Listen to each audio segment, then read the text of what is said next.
Good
afternoon and welcome to today's Race Bridge conversation. My name is Corey Jo Biddle and I'm the Executive Director of Fuel Milwaukee. Today's discussion is centered around the movement to end anti-Asian racism in America. With racial equity taking center stage around the world, the Asian American community is battling a surge in hate crimes stirred from COVID-19.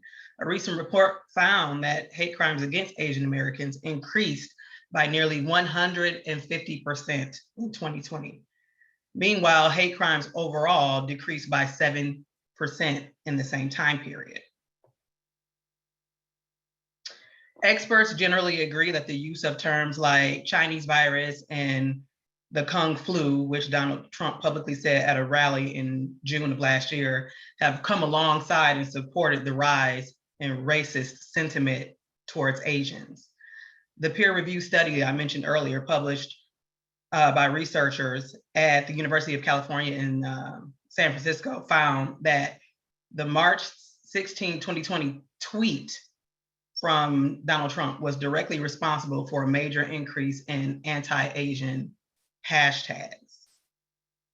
Trump and others have continued to use the racially inflammatory terms, even amid the news that Robert Long, a 21-year-old white man in Atlanta, had gone on a shooting spree, killing 8 people, 6 of which were Asian women. Another report found that 30% of Americans blame Asian Americans in some way for coronavirus.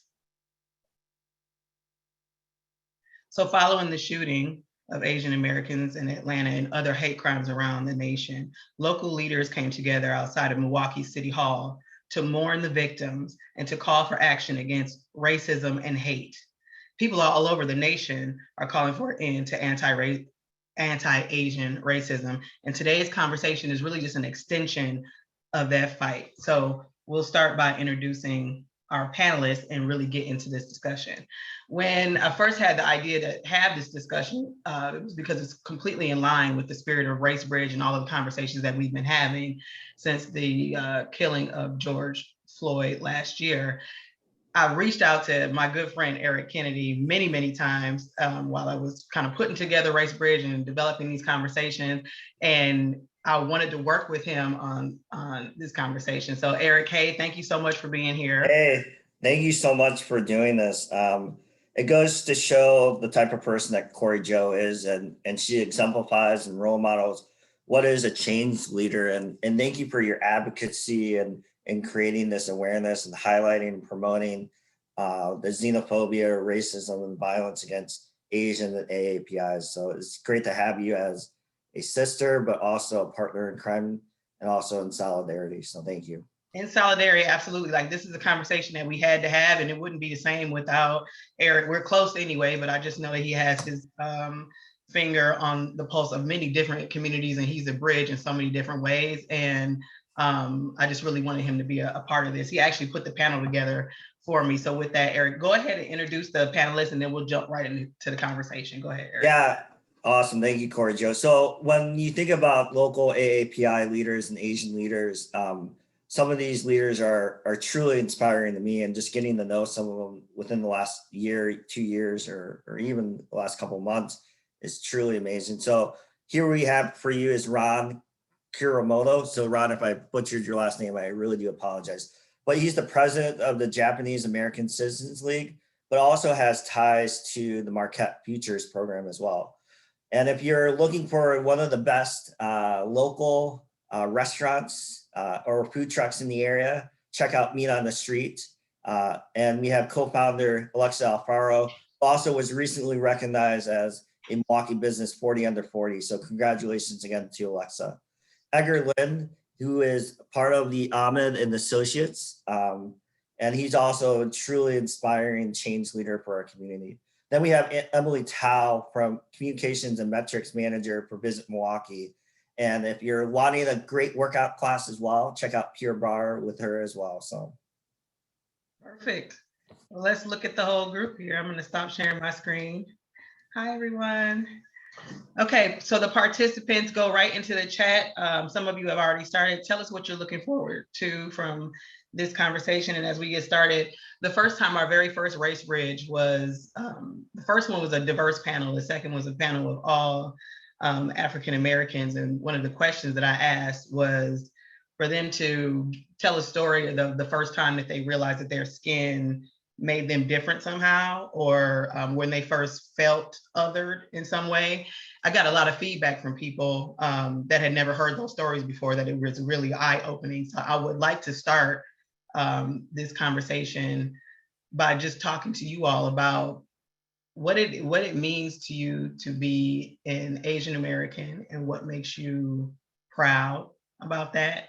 Once we have that conversation, I want to talk a little bit about what it feels like, the othering, because people don't always realize what that feels like for folks. I'm going to start with Alexa, and then I'll just call you out and go around there. Awesome. Thank you again so much for having everyone on this panel. Obviously, I know most of you, but I'm super happy to be here, and everyone like joining in and listening. This is an important conversation, so thank you for taking the time. I am a proud Asian American. I talk with my younger brothers all the time how proud we are to be Asian. We love it. I love the cuisine.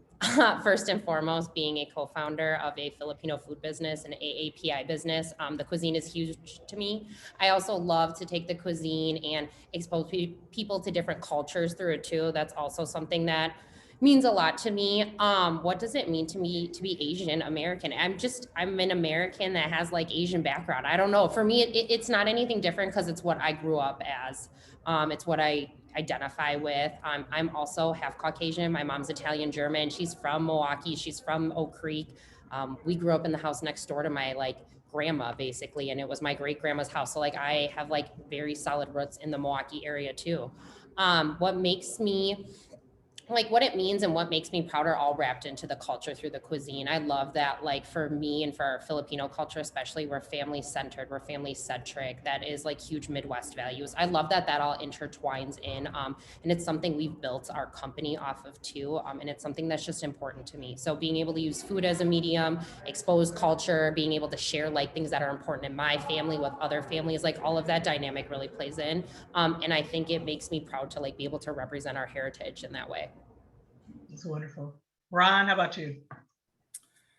Well, I'm actually from LA originally, and so a lot of my early memories come from there. I'm of Japanese American background, but I think growing up it wasn't quite as much that as much as it was that you feel like you fit in, but you don't somehow. You know, you feel like you belong here, but there are a lot of different cues that maybe you're not quite here the whole way. And part of the background in my family also goes back because I have family who were in internment camps during World War II because they were Asian, because they were Japanese American.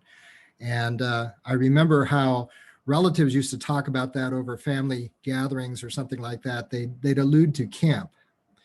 And I used to think, wow, isn't that cool? Everybody got to go to summer camp together.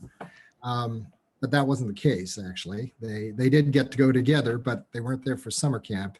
And that was just kind of the start growing up. I always wondered why we had a different Little League team or Little League than the regular Little Leagues, and why we had to play on this really crummy field. Well, there were reasons for that, but I am proud of that background, and I'm proud to be here in Milwaukee as well. Thanks, Ron. How about you, Emily? Yeah, so I am half Chinese and I'm half Caucasian. My mom is German and Irish. So like Alexa, I have two different kind of identities, I think. Biracial people tend to not fit into either camp fully, which is always a little jarring and a little leaves you on unsteady ground sometimes. But I am definitely proud to be Asian. And echoing again what she said, a big part of it for me is the family aspect of it. And knowing your culture and knowing where you came from. My dad actually made a Facebook group for our family, and it includes extended families, some of his cousins and his like my second and third cousins in here, so we can all stay connected. And they've been sharing old photos of the village that my grandparents grew up in China, down to the old photos of the restaurant that they started in Chicago when they first immigrated over here. So to be able to see that rich history and culture come through, and be able to trace my lineage back and know, where our family came from and how we got to where we are today is so important to me. And it just gives you that pride in your culture. But there is always that aspect, and I know we're going to touch on othering after this, but there is always that aspect which is really deep, especially when you're biracial, of feeling like you are othered in both communities that you exist in. So I'm excited to hear more about that. And also I thank you for putting on together this panel and all the other panelists for being here. I think this is such an important conversation, and to everybody who is joining us to listen in, I really do appreciate giving us the platform to have our voices be heard. Thanks, Emily. Edgar? Hi, I'm Edgar, and I'm a civil rights and criminal defense lawyer, but I'm actually a first-generation immigrant. I grew up, well, it's kind of a mix for me because I grew up in Taiwan and America. I flew back and forth a lot when I was a little kid. So I was constantly in a state of confusion because I wouldn't understand the language when I move over to another country. And so I think that experience really let me see what it feels like to be, the other when I'm here in America. Having grown up in Taiwan, where I was sort of the majority, where I think, when people talk about white privilege, I'm like, I know what that's like, because I didn't have to think about race when I was in Taiwan. I was the majority. And so coming here made me realize a lot of things. And yeah, I'm excited to talk about this. Thank you guys for having me here. Are you bilingual now? I am bilingual. Mm-hmm. Nice. Okay, Eric, how about you? So thanks again for choosing this conversation over the Brewers opening day as well. So happy opening day to you. Happy opening day. But for me, I think I didn't really fully accept who I was as an Asian American until I actually moved to Wisconsin, which was almost in 2008. Because for me, I'm a Korean adoptee, so I was adopting when I was 10 months. And it had nothing to do with my family because they immersed different cultures growing up. My mom to this day still makes the best bulgogi, which I think it's the secret sauce is made with love. And I've studied abroad in Korea. I've had really delicious Korean barbecue throughout the US and throughout the world. And she still makes the best. And so for me, I think growing up, I had such an arrogance, but also I didn't want to self-identify with Asians either, because for me, when it comes to like the media and growing up, and my mom and dad and my brother and my sisters were like, what the hell are you doing, Eric? Because like, to me, I would assume that like I was better than them because I grew up in, and it had nothing to do with my family, but just my mentality. Like I saw in the news or in the media or shows or depictions of them, is that they were very, and it sounds really bad, but they were very Asian, right? They were stereotypically Asian in terms of like, they were supposed to know martial arts, or they were smart in math and science. And funny enough is that my family thrives in math and science, and they're blonde hair, blue eyes, into healthcare. And stereotypically, you're supposed to be a doctor or in finance or in IT or whatnot. And for me, like I disassociate myself from the stereotypes, but also I had no Asian friends growing up, really. All my friends were African American, Black, Hispanic, Latinx, Latino, and Caucasian. And when I saw these Asian community members, I was like, oh, I don't want to be friends with them because there can only be one Asian, and that's me. Mm. And then also learning more about their backgrounds is like, wow, I don't know, because I don't want to assume that like be like them, because for me, I had such a negative mentality. And then when I finally went to college and also outside of my bubble, so to speak, people assumed that I grew up with Asian parents, or they assumed that like when they see Eric Kennedy, without knowing me, they're gonna get probably a Caucasian man, and then they get a 5'5" Korean adoptee who just is very extroverted and talks a lot. So I think that for me, it's over the course of my time in Wisconsin and reflecting back at it, I almost realized that like what an asshole, and excuse my language, I was growing up, and it had nothing to do with my family. And the fact that now I'm embracing this and trying to create this awareness Mm. is enlightening, because everyone's journey is different. And that's the beauty of what makes a community. So That's right. I want to talk about othering in that experience and what it felt like the first time, or what that is to be in your body and walk through the world and be othered in the way that you are or the ways that you aren't. What does that feel like? And are you surprised at what you see happening in the world right now? Has it surprised you? Because I know a lot of people are surprised by it, and others are like, this has been going on all along. Ron, I'll start with you. Well, I'm just trying to process the question. Thank you for putting that through. But I think part of it is that sort of as Edgar had mentioned, when I think about white privilege, I don't necessarily as much think about being Asian, because growing up in LA, it was not majority Asian, but there were a lot of Asians. Okay. Mm-hmm. So it's kind of a different environment here in the Milwaukee area. I think my first feelings that I was a little different came when I was, I went to grad school in Iowa, University of Iowa, and you don't have to get very far off campus to be off the college campus per se. And so that was my first experience of being spit on and told, I thought we got rid of all you in Vietnam a while back. Now, welcome to the Midwest.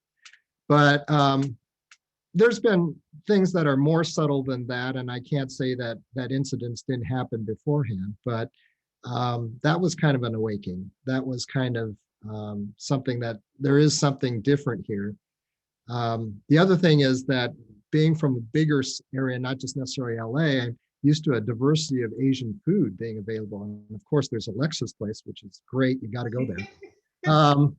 But the other thing, moving here, I wasn't used to having to get something to eat by 10 because everything closes. That when you're in a bigger area, you can get pretty much whatever you want. You can get it pretty much whenever you want. Mm-hmm. So there was that culture shock, but that strangely enough made me feel kind of like an other too, because it was a new experience to me as far as accessibility. Yeah, it's like where we are in the world too really affects and who else is around. So Ron, I started with you on that question because I wanted when I was doing the research, a lot of people are being spat on now. That came up a lot in just people walking down the street and being spat on and blamed for this pandemic. But it's like this rise in anti-Asian hate crimes, which is like on the heels of a 10-year decline. So some of the younger panelists the younger folks on the panel, I'm just wondering what your experiences have been. Has it been as extreme as being spat on? Or, I mean, I've seen the name calling, like what has that experience been for any of you? Anybody can jump in. Yeah, I can jump in on that. Again, being biracial, I kind of touched on this before, but like I never really feel like I truly fit into either community. So I grew up in a predominantly white area. A lot of people in my close personal community are white, but I did have a lot of friends of all Asian ethnicities. And I found that when I'm with my Asian friends, I'm very acutely aware of my whiteness. And then when I'm with my white friends, I definitely feel like the token Asian friend. But the difference for me for that is that when I'm in that predominantly white community, they tend to be the ones who make me aware of my Chinese heritage, right? So they're making little jokes at my expense or comments on my ethnicity. I never had any experience like Ron's where it was like overt, violent, hateful racism, but I grew up hearing jokes constantly about how I eat dogs or comments on the shape of my eyes. I've heard, as I got older, like me love you long time comments or happy ending jokes from both strangers and people that I'm close with, like romantic relationships have made those comments to me. Constant, what are you or where are you from questions. And I think many people think that these are just harmless comments, but this language really reinforces that feeling of otherness and that feeling of being an outsider. And while none of these things I don't think have been said to me in a hateful way, and they're not okay, I kind of let them be okay because I would laugh them off or tell people it's fine because I'm biracial, I kind of felt like I couldn't speak up. Like I'm not Asian enough to experience like real racism. And so I would just let it go and I would laugh it off. But especially lately, but really in the past couple of years, as I've been finding my voice, I have been standing up more to put a stop to it, because what I think happens is this acceptance of these small comments and microaggressions are what normalize that overt and violent racism down the line that Ron was alluding to earlier. If we can stop it when it's small, then we're not going to get to a point where hopefully where people are being attacked on the street. Anybody else? Yeah, I would say the first time, and I remember this very clearly, that I experienced this otherness was when I was in Six Flags in Texas on a roller coaster. I had my sunglasses on because it's summer and everybody had their sunglasses, and I was just, screaming and yelling, having a good time. And there was this person who was like ahead of us or in front of me in the car in front of me, who was also, screaming and laughing. And then I took off my sunglasses and he looked at me, and I think I was in elementary school, and he said, "Ew, you're Asian." And I was like, whoa, and I'm a kid here. I just thought that was so strange, but I laughed it off. I was like, haha, put back my sunglasses on. But it was sort of the beginning, the first time I experienced it.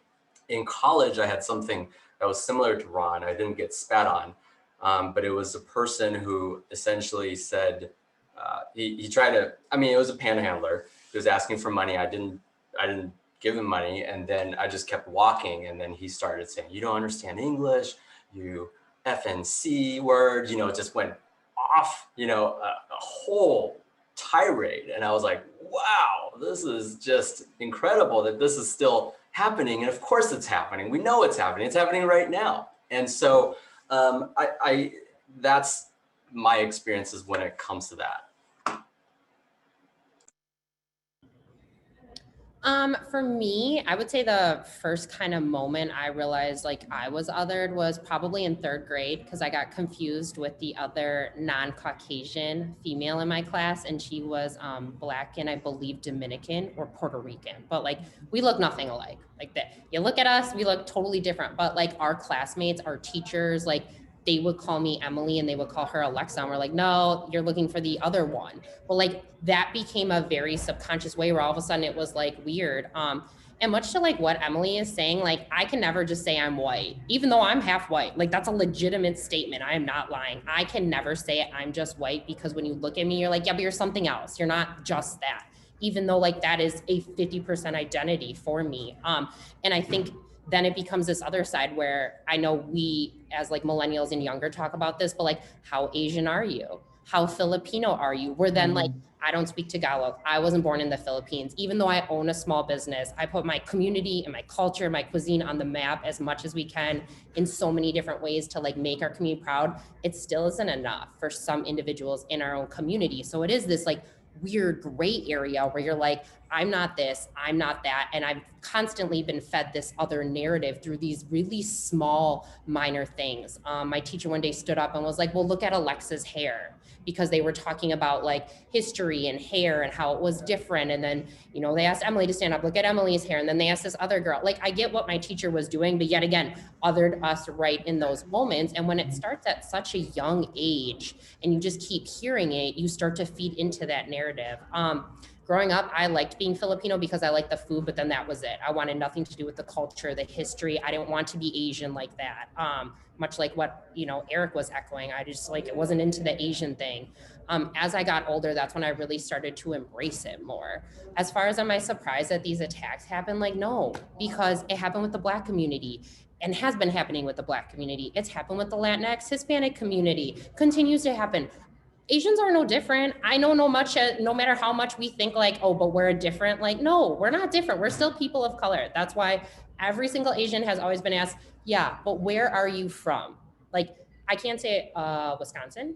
I was born in Alaska and then I lived most of my life in Wisconsin. Like, that's still not enough, because it's like, but you don't look like me, so you're not from here. You must be from somewhere else. And yet again, it's just that constant narrative. Go ahead, Eric. Oh, I was just gonna say, I think that for me, a couple quick things is that for me, I knew I was adopted. It was pretty evident that my family was blonde hair, blue eyes. I was obviously Asian.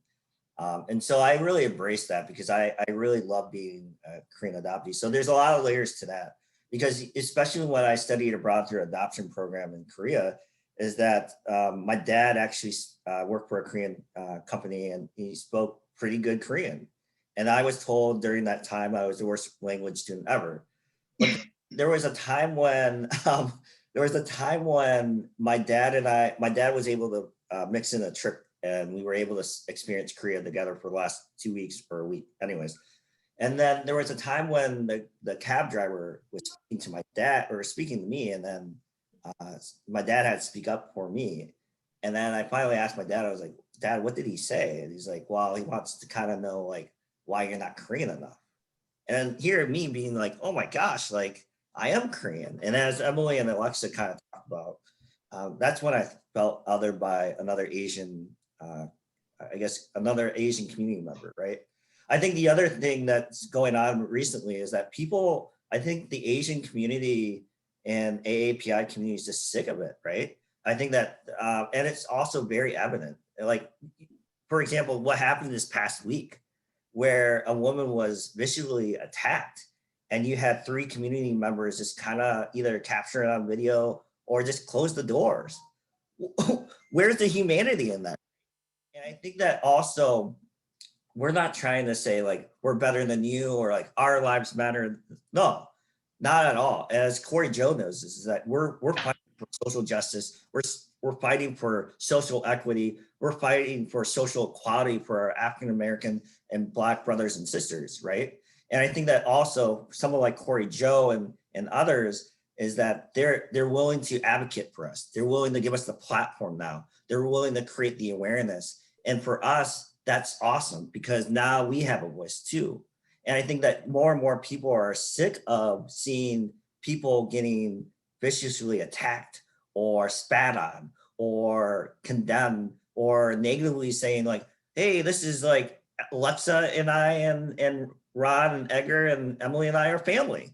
Like, yes, they are family because we love each other, but like, we're not blood related. And the funny thing is that still happens, right? In the community where when they see a group of Asians, they're like, oh, they must be married or a part of this great family, which yes, we could be, but like, that doesn't mean that we're related. So I think that people are just now, I think Asians culturally, and we can speak about this more, is that we're not usually one to report things. We just kind of normally, stereotypically, we will just put our heads down and go about on our life and say, oh, that sucks that happened, and Edgar can kind of talk more about this, but like more and more people now are reporting because they're sick of it, right? So yeah, let me show you. I have this slide that I prepared based on just the historical things, because I kept reading about the rise in hate crimes, and it's like really attached to a lot of officials and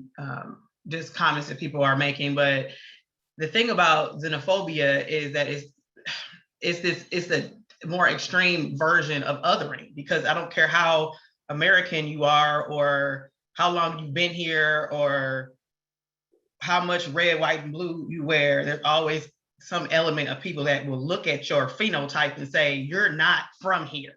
Like any of us, it's like any of us are, but it's like questioning your Americanness and your patriotism and just the fact like you were just born here just like us, or this is just as much as your culture. But the acceptance of this narrative it runs so deep, and there's a lot of historical backgrounds and reasons for that a lot of us don't talk about, because a lot of Asian American history is just not it's not taught, and it's been hidden. So this is like a partial history. I mean, there was so much more. I've just put up the three that I thought people the first two, I think a lot of people would know about. Internment camps, my generation at least learned a little bit about in school. But if you look historically through America's history, what we've done to Asian Americans and the atrocities that they've faced that are like so little talked about. I mean, the yellow peril is the first one. So there's this idea that immigrants coming here are going to, take all the jobs, and folks were really bent out of shape about that and stoked this anti-Chinese rhetoric and violence. And there was a massacre in Los Angeles behind it, mass lynching of Chinese people, one of the largest mass lynchings. The Chinese Exclusion Act of 1882, and you guys can look all, I mean, these are just blurbs, but this is just to kind of give you some insight that you can look up more about this. But the Exclusion Act was an act passed by Congress, and it was the first major law that restricted immigration in general, but it really targeted Chinese people. And the law was extended multiple times, and it wasn't repealed until 1943. But it put all these restrictions on how Chinese people can enter the country. If they left the country, what it would take for them to come back in. Just really made it hard for people to come to America, and it was intentional. And again, internment camps, I mentioned that in 1942, shortly after the bombing of Pearl Harbor, Roosevelt signed an executive order which authorized removal of Japanese Americans from their homes, from one coast to the other, into these internment camps where they knew nobody and were completely taken away from there. And the list goes on and on and on and on and on. And I think that there's this historical basis that so many people of color have these same stories, but I feel like the Asian community, you never hear these stories. You hear more of the myth, like that myth of the model Asian that's like perfectly assimilating into American society, and they're, rich and affluent, and they're quiet, and they're, and I just feel like it's a double whammy. Like, you never get a chance to really hear your voice and your experience, and for people to really feel the injustice that your community, your ancestors has faced. And what does that feel like today when people are like still doing it, and this is new to a lot of people listening, but this is not new. This is not new, and it's gotta stop. Go ahead, Eric. Yeah, it goes back to, and I'm going to call on Ron, but it goes back to the model minority myth, right? And how like Asians are supposed to be successful, and like they're supposed to be assimilated. But Rod, can you talk a little bit more about that? Well, we've talked a lot about, and we also talk among ourselves too. Um, but one thing that I wanted to share, not quite on that, but there is a story, and it's ironically Japanese, but it's a fable, has to do with something called snow crabs. Snow crabs are these huge crabs like Alaskan king crabs. They're very much valued. And fishermen, they're almost always men, would bring them and put them in a large pot on the thing, not put a cover on it or anything. And all the snow crabs were in there. When you look in, it's kind of puzzling because you realize the crabs are big enough that if they just stood on top of each other, they could easily get out of this pot. But they don't, because they spend all their time fighting each other. And the fishermen know that. And so thus they stay in there, and they're like snow crabs fighting among themselves. I believe a lot of cases in America, people of color are generally the snow crabs. We're put in this pot and we end up fighting each other. It's like Black on Asian and Latinx on Black and a variety of other things, which keeps us from collaborating together, and we could collectively climb out. And the more important question is, who created the pot and who maintains it? My contention is that it's white privilege and white supremacy in particular that creates the pot and keeps us all in there so that we keep fighting each other. And that's an important thing to avoid. So sorry, Eric, I didn't directly answer your question, but I think that I see that a lot, especially on questions of, at least I get questions about, well, what about Black and Asian relations and things like that? And to me, snow crabs, we're all being put in the same pot by someone else. Yeah, I'd love to speak on the model minority myth, because it was something that was actually created by a white man to Ron's point, pit minorities against each other. And if anybody's read into racial triangulation theory, which I recommend you do if you aren't aware of it, the idea is basically that Asians are seen as superior to Black people or other people of color because of our proximity to whiteness, right? And those stereotypes of being meek or obedient, well-educated, rich, quiet. But on the other side of it, we're still viewed as always being foreigners and unable to assimilate to this like mainstream American culture the way that the Black community can. So this theory ultimately pits Asians against the Black community, when the truth of the matter is that all people of color are struggling under this system that is based in white supremacy. I saw something the other day that said something about how there's no opposition Olympics. Nobody wins a prize for being more oppressed than the other.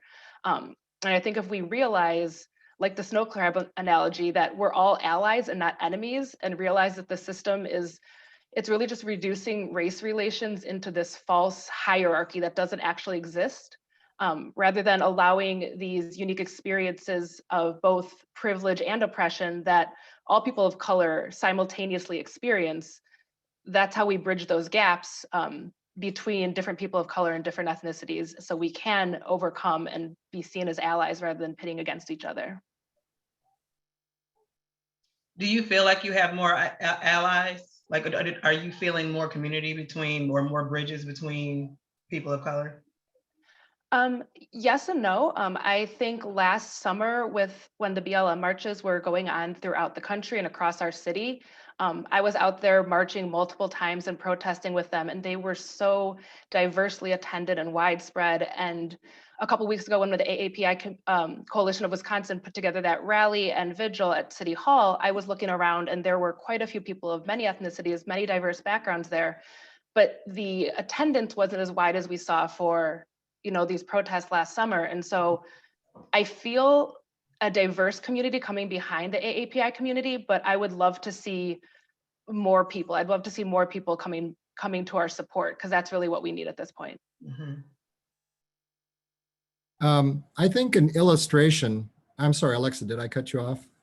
No. I think a good illustration of this model minority thing is around the affirmative action questions that have been buzzing around all over the place, where Asians are being pitted against other communities of color in order to act really as a front for the ones who are supporting these are more white conservatives in a lot of ways.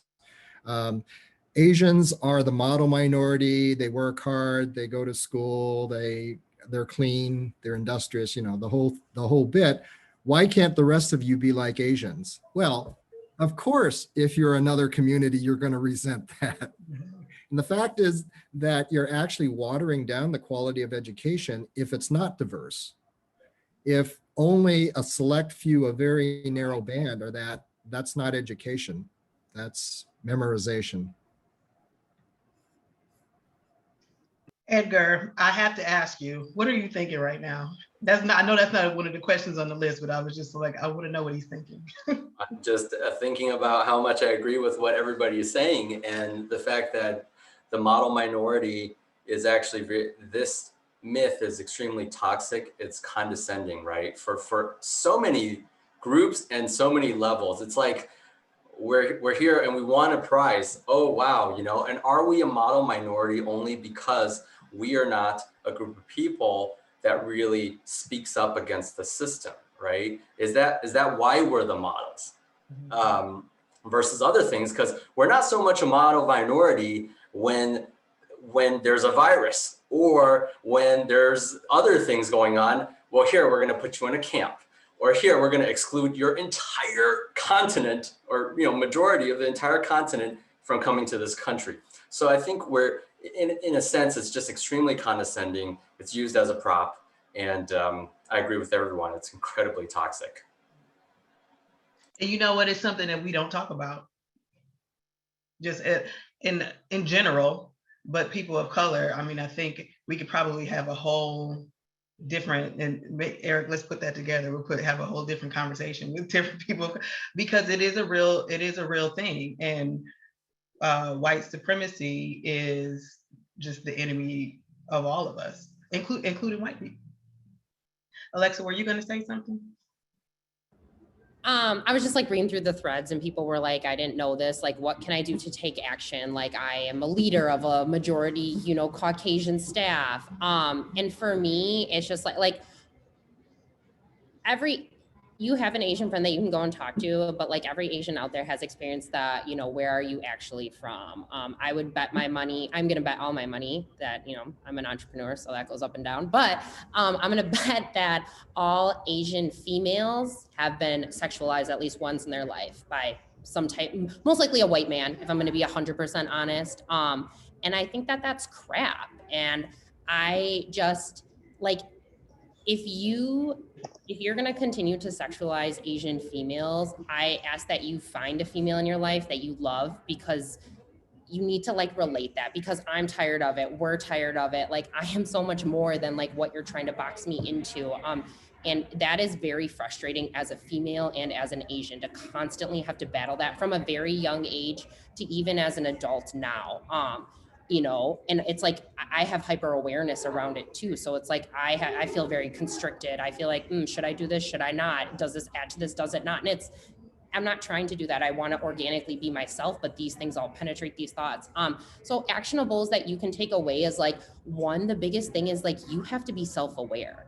You have to know, how are you adding to microaggressions? I did growing up, much like how Eric was like, I'm going to be honest with you, like, up until the Black Lives Matter movement, I said real dumb stuff too, because I didn't know, because I wasn't educated. But like, now that I am, I don't say those things. And when those things are said in front of me by like family members, by friends, by whoever, I make sure to create a comfortable space to be like, hey, you can't, like, we should talk about how words matter and why they matter. And maybe like, you don't mean it like that, but somebody could be receiving it that way, and that would suck. And I know you don't mean that. So it is a big, huge self-awareness thing that you have to hold yourself accountable. Like, if you want me to hold you accountable, that's fine, but I need you to hold yourself accountable before I can even then be like, hey, could we have a conversation about how that wording was off? Could we talk about how that actually like really affected me? Because if you can't do it with you, you're not going to be in a place to receive feedback. And I think that that's important. The other part too is that like, if you say an off the cuff joke, I don't think you're a horrible human. I think that you said one thing that was stupid and I want to like say something to you about it, but it also doesn't take away, I think everyone's so like nervous to say anything wrong, that we're like not willing to say anything. We all sit here like this. And it's like, I don't expect you to get it right. I'm not going to get it right. So I don't expect you to, but like the openness and the ability to actually like start to have these vulnerable conversations in just like a comfortable space, I think is what really needs to happen. Yeah, I think for Alexa, what she mentioned is having healthy conversations, right? It's also removing your lens to embrace each other for for who they are and respecting them. Not all of us are going to love one another. As much as I would love to say that, like I'm going to love everyone and respect everyone.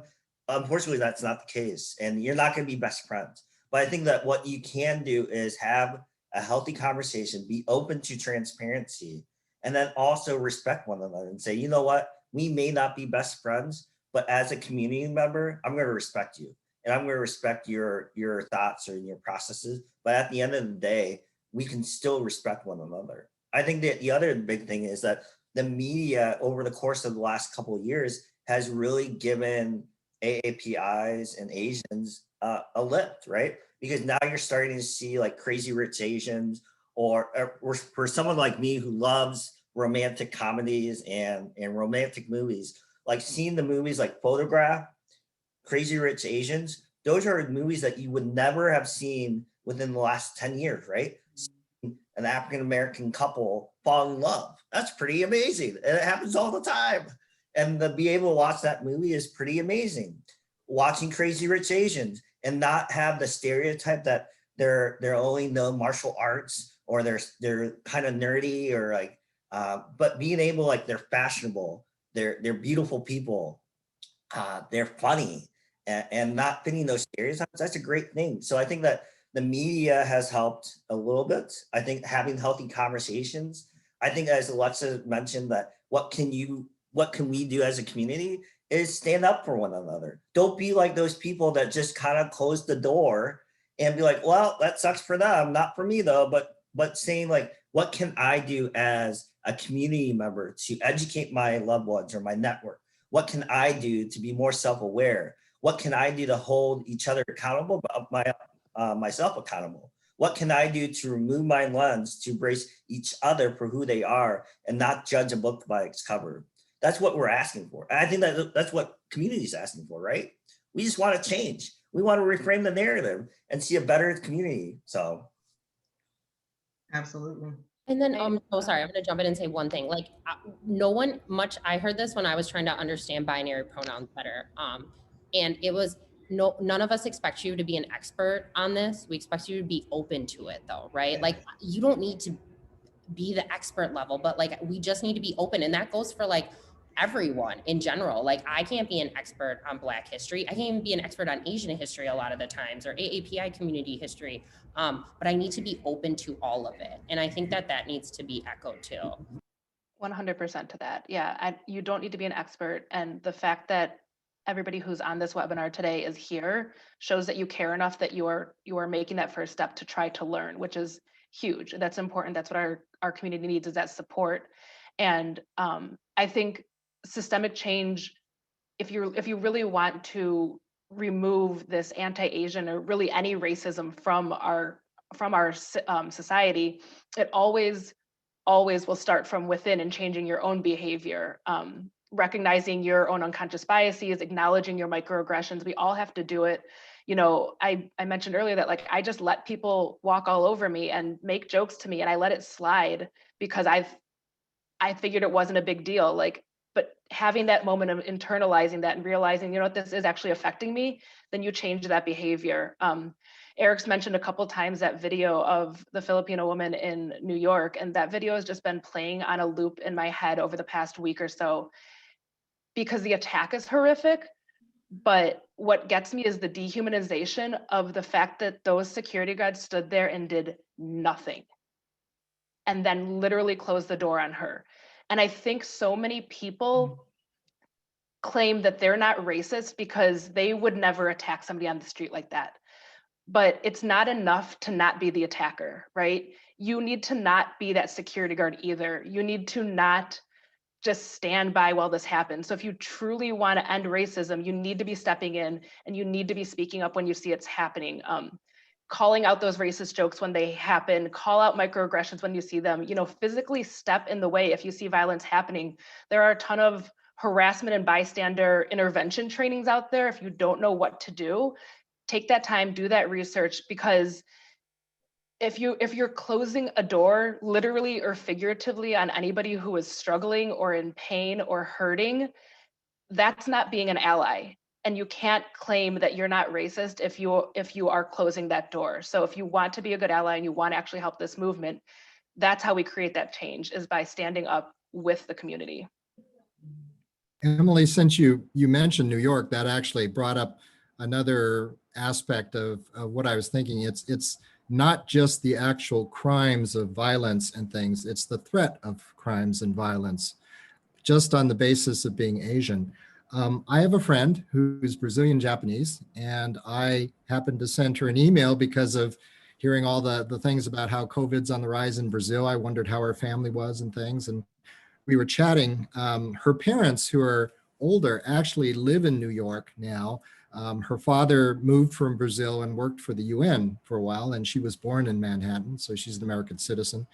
But she commented, and I just got this morning, that, you know, they're in New York, they're both fully vaccinated, and so theoretically you can go out and things. But in view of the assaults that happened, including the one that we were just talking about there, they're really worried about violence on her father, who is Japanese Brazilian. He is becoming an American citizen. Now he's 80. So, and becoming a citizen is not something that you just decide to do on the weekend and wake up on Saturday and say, oh, I'm going to be a citizen. It takes years to go through this process. So, but because of the recent incidents that happened, she wrote on there that they were worried about him going to his final interview and the swearing in ceremony as an American citizen for fear that he would be attacked on the streets of Manhattan for a lot of these incidents. And she said, and this really tore me up, the quote, on days he should have felt included as a citizen, he had to worry about facing racial hatred. I don't even know how to answer that. You know, I'm extremely proud about being an American citizen. I was born here and things like that. But I can tell you, being an American citizen did not mean a damn thing to my ancestors and relatives who were American citizens and were sent into internment camps for how they looked. So I don't know. It just made me really think about the power of the threats of racial violence that are going on. So Marjorie, we're gonna, if you don't know who Marjorie is, now is your time to get to know Marjorie. She's amazing. She works for MMIC. Her journey is truly inspiring. And thank you, Rob, for sharing as well. Marjorie, do you have any feedback or reflections from not only this conversation? I know you were going to do some Q&A and help us out, but I know Corey, Joe, and I were just talking. Do you have any reflections on what's going on? Not to put you on the spot, by the way. Well, like the incident in New York, I mean, that could have been my mother. And it was like getting punched in the gut, you know? And then, yeah, it just horrified me. Some of these questions bring up things, like so many times I get asked if I'm Chinese. And I'm like, no, I'm Japanese. It's the same thing. And, oh, you can read Chinese, or, oh, I'm told that I speak English very well. I'm like, well, I hope so. I was born in the United States. So, you know, just re-emphasizing everything that everybody has been commenting on. One of the questions here, when talking with other people of color about growing anti-Asian hate in the US, your complaints are dismissed because they buy into the model minority myth. How do you address these people? And how do you try to foster solidarity if there's a conflict between different minority groups?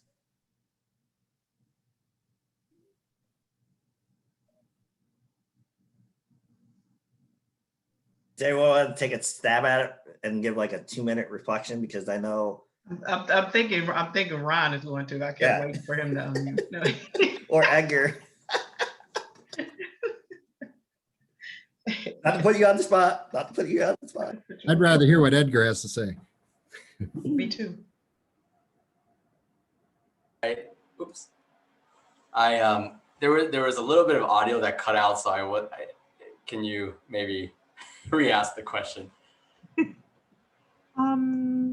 So when you're having conversations with other people of color and your complaints are dismissed because they buy into the model minority myth, how do you try to foster solidarity with these people? Wow, that's a hard question. I think we all we start with that we come from the same place, right? We're all humans.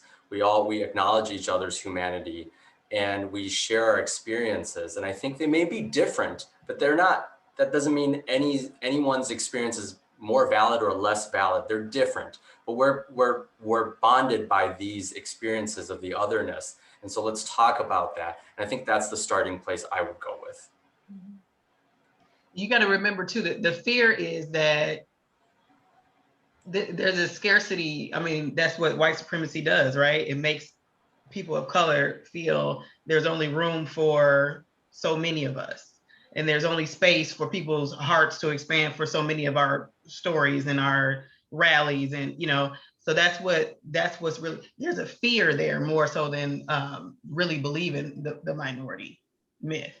Because if you're prosperous and you don't need any help, then that means that's not going to take anything away from the fight for my people. Once we realize we're all, in the same boat, it's easier to have that conversation. Go ahead, Emily. I think fear is definitely right on with that.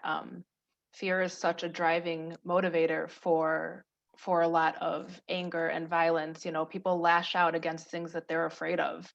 And so if the idea, for other minority groups is that we are viewed as the best ones and why can't you be more like us, like there's a level of fear there that you're never going to live up. And so the easiest thing to do is to lash out. It's easier to place blame than to take that time and look at what the bigger picture is.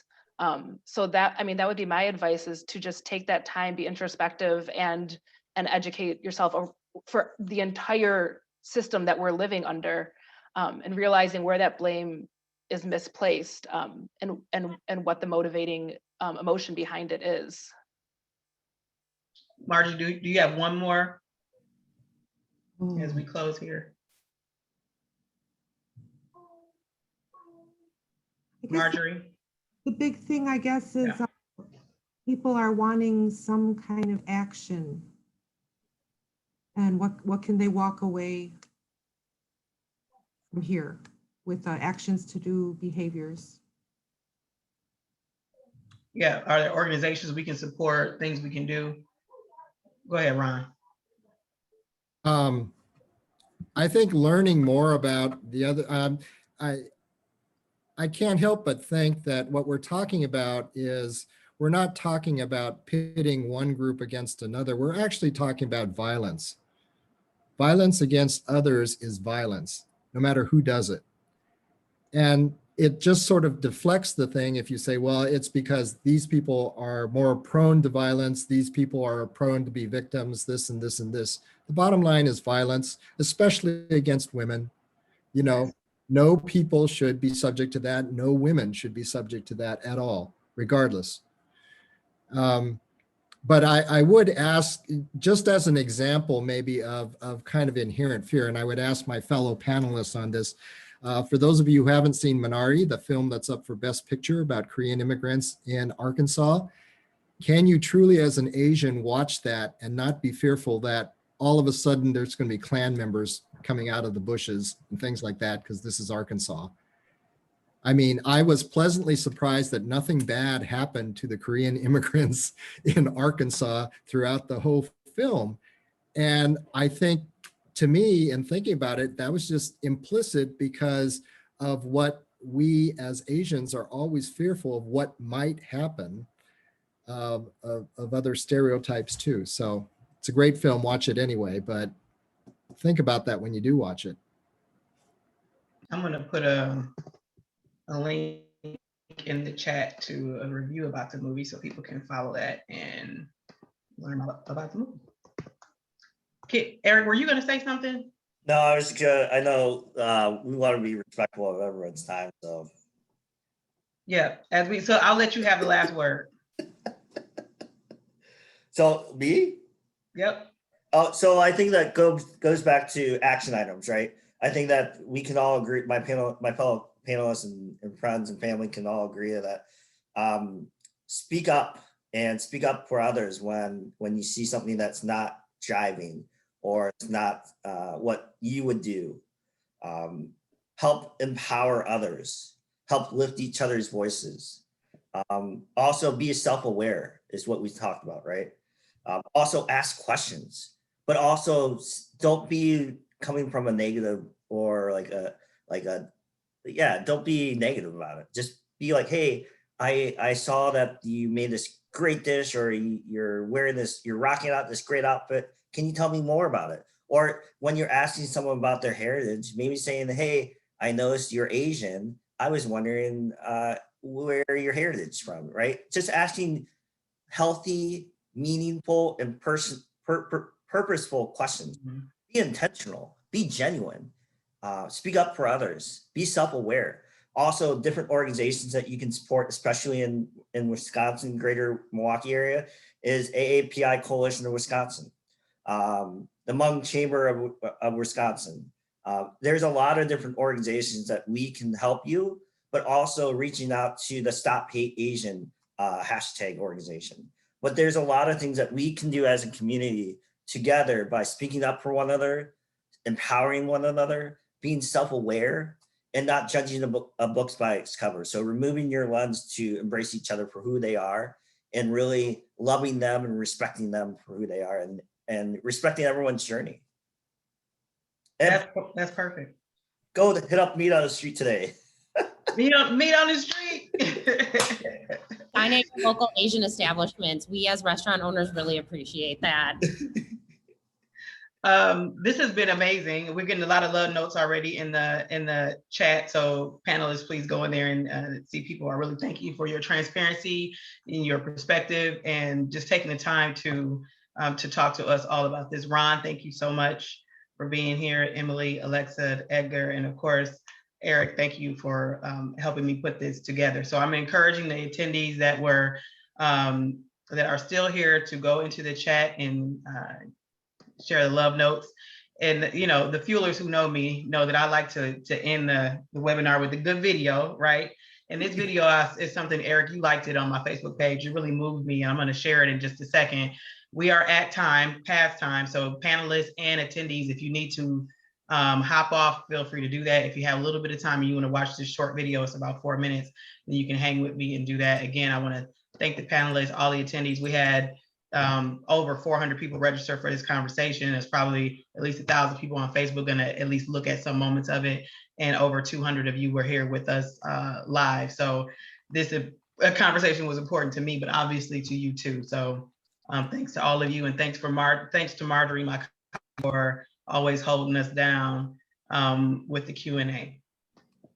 We'll go ahead and watch this quick video. Members of Congress are in Atlanta visiting the site of a mass shooting where a gunman killed 8 people, including 6 Asian women. Members of the Asian Pacific American Caucus are retracing the shooter's steps to show, in their view, the killings were an anti-Asian hate crime. The group Stop Asian American and Pacific Islander Hate said between March of this year and December of 2020, more than 2,800 complaints have been filed to this group. Earlier this week, Lee Wong, the chairman of Ohio's Westchester Township Board of Trustees, stood up at a council meeting and addressed his own frustrations, answering to anyone questioning his patriotism as an Asian American. I'm 69 years old, and I'm going to show you what patriotism, the questions about patriotism looks like.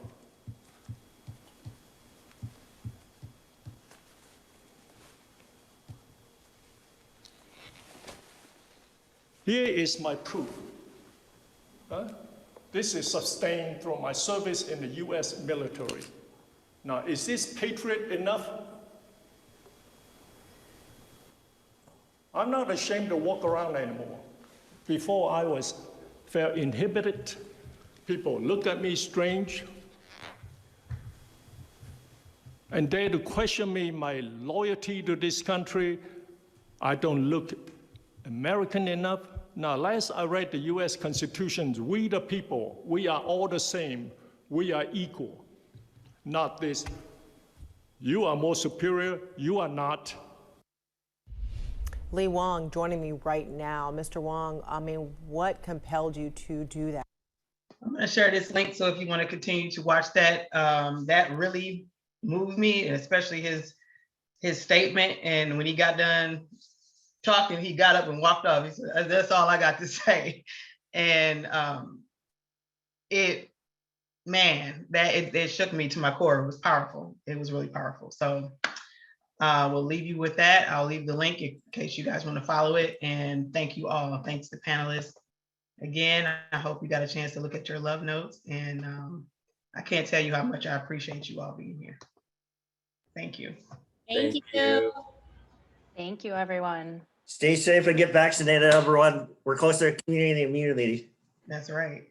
Meet on the street.